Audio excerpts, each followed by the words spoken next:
Well, hello, and welcome to Stop, Let's Team Up. I don't know what episode number this will be, so I'm not going to keep that part of it. I am joined again by the amazing Ron Fleming from Fantastic Comic Man. We're going to talk a little Howard the Duck. I know it's not a super team, but we're doing a little project. We're going to be talking about Steve Gerber, so we're going to talk Howard. How you doing, Ron? Hey, Ross, good to see you. Yeah, we're trying to do a better job of cross-promoting our podcast. So we're doing a team up and a crossover. Ross likes to talk about comic books, so we're going to talk about Howard the Duck on his end. Over on my end, we're both a short-form podcast, but we're going to talk about Steve Gerber. I talk a lot of comic books, but I also talk about creators and Golden Age and Silver Age. It's always usually a short form. You never know what I'm going to bring on. I will do all ages, comic book, Silver Age, Golden Age, all kinds of stuff. You can look wherever you watch or listen to your podcast. It's available everywhere. But anyways, Ross, we decided to talk about Howard the Duck. This is your show, so you lead it off. Well, I'm a huge Gerber fan in a lot of ways, and because some of the earliest comics I read were his defense, and as I say on the podcast a lot of my comic love comes from my brother just going, read this. You know, and I was like, it's about a damn duck. Why are you handing me this? But it is some of the best satirical comic, political satire, and cultural satire in comic form I have ever read. I think we don't have Deadpool. We don't have Squirrel Girl. We do not have a lot of this She-Hulk talking to the camera. And he actually wrote a run of She-Hulk and did that without Steve Gerber because he bent rules. And in Howard, it was just this little character that popped up in Adventure into Fear. What was it, 14? It was Adventure into Fear 19 from 1973, which starred Man-Thing at the time. And he was just a throwaway little character who became a cultural icon about 10 years in a lot of ways. And I loved it. It was a great comic. What was your first experience with it? You know what? I'm going to be honest with you, Ross. I have never been a big Howard the Duck fan. Okay. Not for any other reason. It's just, I encourage people to go and subscribe to these unlimited apps like Marvell Unlimited, even the DC app, even some of the other stuff, because they give you an entry point. Look, I don't have time to go to a comic book shop and look for a bunch of comic book back issues. I don't have the money. Yeah. These services give you huge runs of comic books. Marvel Unlimited has 30,000 comic books. I'm always reading something. Howard the Duck is just one thing out of 1,000. I just have not made the time to actually, investigate. And that's why I want to do this Howard the Duck. So I did a little more research, and like I normally do. And it was created by, we know Steve Gerber and Val Merrick in Adventures in Fear. It was a secondary character in comics Man-Thing. And you're right, it was a throw off, and then he went into his own little set of episodes and giant-sized Man-Thing, which people don't know anything about now. And then soon after that, in 76, Howard the Duck had his own comic book, and it was one of Marvel's best-selling titles at the time, believe it or not. Well, go on. No, I was going to say it was the first Marvel comic ever to return to press. Now, in our day and age, with the comic book shop, that's normal. Hey, second, third. Yeah, because they're a little more cautious on print runs, and they're willing to do a second printing. Yeah. But Howard the Duck is the first comic book that ever went back to the printers for another run. I just showed you how phenomenal of a comic book it was at the time. But he was very politically aware. Gerber has an incredible sense of humor. It's a little biting. Howard is him. I really think Howard is him. Howard is an angry little fowl. But it was great. And they're just and I grew up in a very political family. My father, like I was 10, made me watch the Watergate hearings. You understood what's going on. And it was very political. But it also was just so well crafted, especially when Gene Colan comes in. A lot of people think of Gene Colan as the big artist in Howard the Duck, but he originally started off with Frank Brunner, who did the first 3 issues, and we need to eventually do a show on Frank Brunner because he did some great, gorgeous work. Didn't he also do Doctor Strange for a while? Yeah, and if you do want to do an episode about that, Billy D, man, that's his era. That's his era. That's his era. Yeah. And Gene Colan is the guy that is associated with Howard the Duck. He did almost the entire run. He also did most of the Howard Duck magazine, which you got to see Gene Colan in black and white. And God, it's gorgeous. Gene Colan is, to me, such an underrated artist. I mean, yeah, he's a great, fantastic artist, but that man could do everything. He could do atmosphere. He could do superheroes. He could do horror. That man could do anything and make it look fantastic. His Daredevil run, his Too Much Dracula, Howard the Duck. His Batman run. Oh, my gosh. Gene Colan. I mean. Nathaniel Dusk. If you've got Detective Comics, find Nathaniel Dusk. It's one of the best ones out there. But this is not about Gene Colan. Yeah, it's about this is about Steve Gerber. And Steve Gerber wrote the first 27 issues of the magazine. He ended up getting fired from Marvel. Yeah. Shooter fired him. And it was weird that he got fired. And another interesting thing, and this is actually in the Marvel Unlimited. And I wish Marvel would take some of their big treasuries and collect them into a treasury side edition and make it expensive like an omnibus. So I think, DC did it with that Legion one. It's gorgeous. Marvel does them with the softcover ones with their X-Men Grand Design. The latest, they just did a Doctor Strange one. I agree with you. I want to see somebody, people, when we talk about treasury, people don't understand that in the 70s, Marvel put these out and DC put these big, oversized, gorgeous comic books out. It originally was reprint material, but then they started to add new material. And Marvel Treasury number 12 featured Howard the Duck teaming up with Defenders, which Gerber was writing with both. And the story actually goes from the Defenders run into the Treasury, back into the Defenders run, which is like, oh, that's kind of cool. It is actually collected in Defenders Omnibus Volume 2. It is the last issue in that volume. And if you haven't read that stuff, you need to go back there and read it. Ross and I concentrate on a lot of Bronze Age. We're trying to, break that up a little bit.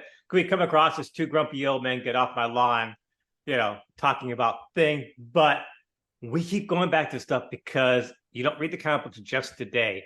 The Bronze Age has some amazing comic books. Yeah. Howard the Duck is a great run. It is. It's a template for, and you know what? It was unique when it came out.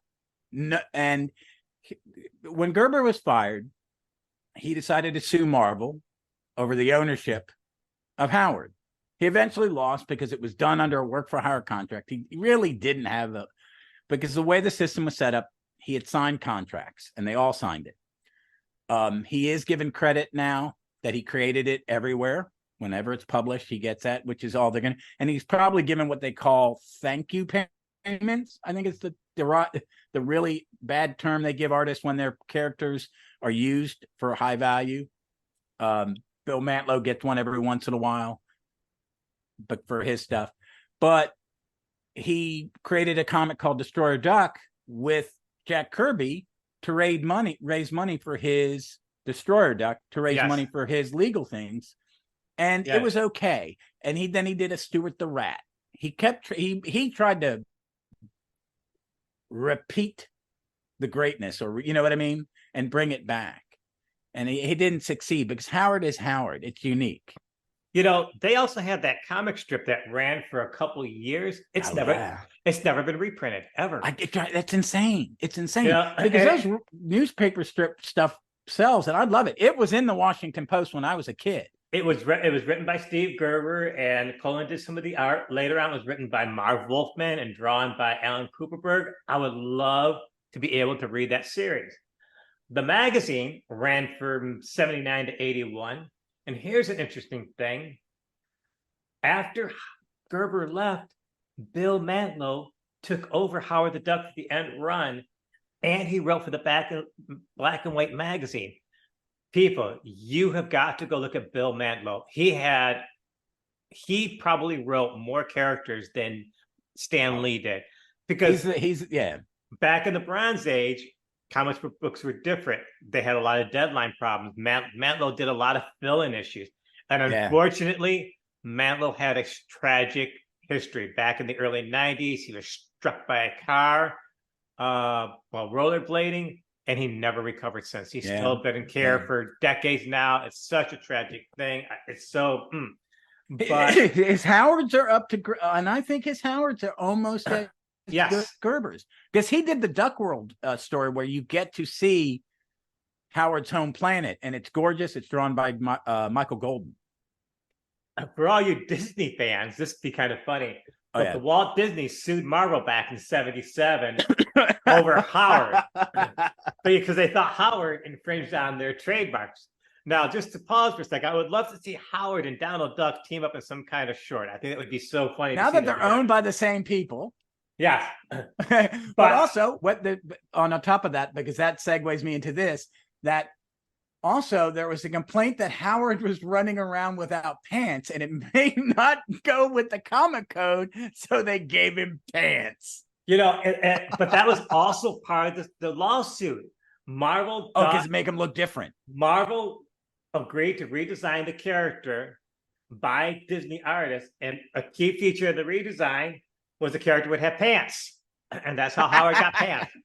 And that sounds like a Howard the Duck plot, and if I remember correctly, he writes it into it. Yes, he does. But they're very fun. He battles villains like Dr. Bong. And it means bell, as in ringing a bell bong, but it was written in the 70s, so it was definitely a double entendre to bong. Yes. Because it was a really weird. He had a girlfriend, Beverly Schweitzer, or exotic dancer, she would say. Yes. And he had all these crazy villains. One was the street cleaner who had a orange citrus as a head, and it was all a big middle finger to Anita Bryant, the former Miss America spokeswoman for Oranges, who was a raging homophobe and had a campaign against homosexuality. And Gerber just went, you know what? And you never see her face, but it's always inferred when the mask is broken that that's who's inside it by Howard's reaction. But he wasn't afraid to make people mad. He knew how to hide it. They're very funny. I think they work. Even today, I don't think they're dated in any way, really. I don't think the Bronze Age a lot of times get enough credit in what people should think. Everybody talks about the Golden Age and the Silver Age, but to me, the Bronze Age is actually the most innovative age. Yeah, the comic code. I agree with you. Yeah, the comic code authority got loosened up. You had all these incredible concepts. They're actually trying new formats, whether it's the giant size, the dollar comics by DC in the 70s, the Treasury editions, all these different concepts and things. A lot of stuff happened in the Bronze Age. And Howard the Duck is a great microcosm example of what the Bronze Age was all about. Innovation, innovation, craziness, and let's just see what we can do. Some of it stuck and some of it didn't. But yeah, Howard, you got to go look at Howard the Duck. And don't look at Howard the Duck as you see him now, because there's been some Howard the Duck appeared in throughout, Marvel mythos for a while. But go back to the core Howard. Read the core Howard. Yeah. It's all available, easily available. I do recommend the Chip Zdarsky Howard. It's good. It's different. It's different, but it's good. It's okay. And back to the Bronze Age, this is an era of writers. I do think this is really, in some ways, the writers are allowed to shine a little more. And I think you have some great ones. I think when you get to post Bronze Age, as we get into the late 90s and the early aughts, and it's a very artist driven, and there's something missing. I think we're back in an era where writers are very prominent, but it is very writer centric, and they're collaborative. There's a reason Gene is on this book for years. There are reasons why Gene is on Daredevil for years, Iron Man for years. It's Marv Wolfman and Tomb of Dracula. There are all these things, and Gerber did good runs. His Defenders run is still the best, probably. I'm an Englehart guy, and I like Englehart's Defenders, but the best Defenders run is Gerber's by far. And I'm in the middle of covering it now, so Ross, like I said before when we started this, I had no idea much about Howard the Duck. It's also his big anniversary, 40 years coming up. Is that what it is? Yeah. Thank you for giving me the information and background. I'm actually going to go back through and do some more reading of Howard the Duck in the future. So thank you. Oh yeah, enjoy it. It's funny. I would love I'm tempted to get that Omni or find it in a collection because I love it so much. And that's kind of my sweet spot, that early 70s to early 80s. So it's great stuff. People read it. It's worth. All right, folks. Well, hey, that's it for this episode, Ron. Thank you, as always, for coming on, folks. This will drop the same day as mine and Ron's conversation about Steve Gerber on his show, Fantastic Comic Fan. So either listen to him, if you haven't listened to it already, go and listen to it. And do you have anything special coming up, Ron, you want to plug before I say goodbye? Well, I'm putting out more episodes, and I'm really trying to do a diversity of stuff. I always cover Kickstarters, and if I play my cards right, the week before this episode comes out, I had a really great run of episode. I have Michael Northrop, who's an all ages author. He done Dear Justice League. He just put out Young Alfred Pain in the Butt. I have an author coming in that talks about Silver Age. I was so excited to get the Advent Comics guy on, Tony Cottrell. He has been doing comic books for 14 years. It's a comic book company you never heard. Folks, it's always about a short form. All the episodes are normally about 15, 20 minutes long. Give it a check. Just see what you look dying. My goal is to make you find fantastic comic books to read. That's my goal. Ross, thanks so much for having me. We'll do this again. Yeah. All right, folks. As always, be safe, be smart. Please be kind to each other. Don't act like Howard. He was a bit of a jerk. And read some comics.